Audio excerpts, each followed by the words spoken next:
Hi everybody. So the last time that we spoke, I was informing you about the crisis in Guatemala and sharing the 3 key reasons that are the impetus for their corruption, which are a lacking education system, racial and gender biases, and then of course violence.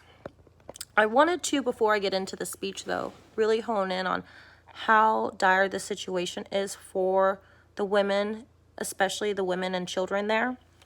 And so I wanted to share the statistic with you from KIND, which is a US-based organization that helps and advocates migrant and refugee children. So it revealed that in the first 10 months of 2017, the Guatemalan Public Ministry received about 52,000 reports of violence and then about 11,000 reports of sexual violence. And I wanted to mention that, of course, these are not going to be exact numbers because a lot of times incidents aren't going to be reported, especially with a government with a history of impunity. What is going to happen? Nothing. So, furthermore, KIND also noted that each day 2 women on average are murdered, and the number's tripled since the year 2000. Therefore, knowing that with a corrupt political system and the ongoing history of impunity, how do you facilitate change?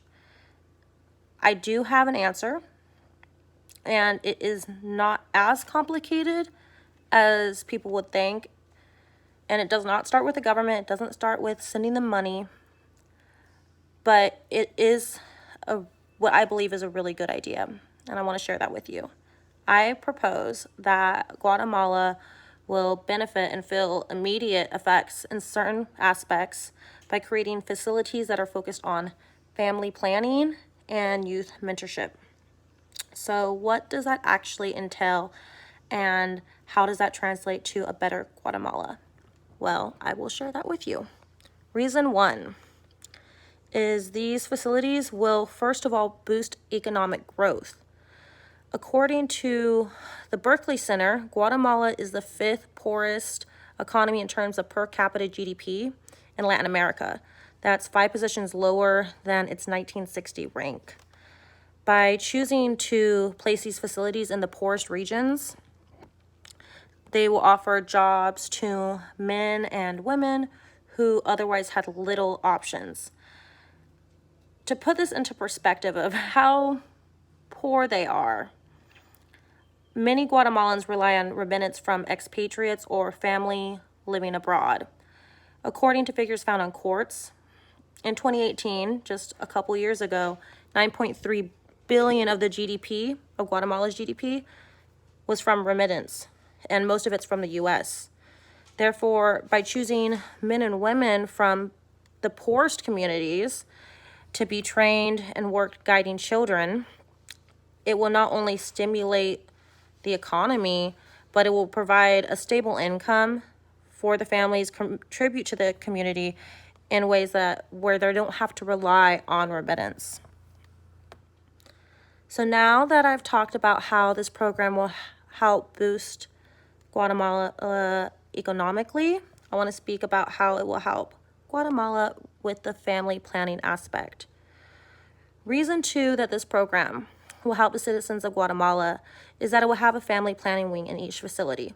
This is not to say that it will be a Planned Parenthood and offer abortions, because Guatemala is predominantly very faith-based, but it will focus on education.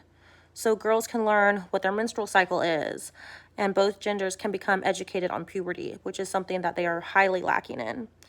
Instead of focusing on contraception by abstinence, the importance of health will be discussed. Children will be informed of the dangers of practicing unsafe sex and how it can lead to a variety of diseases. So it changes the dialogue from not being able to talk about sex because of stigma, but instead it focuses on the health aspects, which for their country is very beneficial and can help curb the rate of teenage pregnancy, which is super prevalent in their very young country. Now, that I've talked about how the family planning wing will help, I'd like to speak about the youth mentorship aspect. My final reason that this program will help drive Guatemala's success is the most important one, and this is the youth mentorship segment. In each facility, the mentors will be made up of women and men to show children proper ways of treating each other.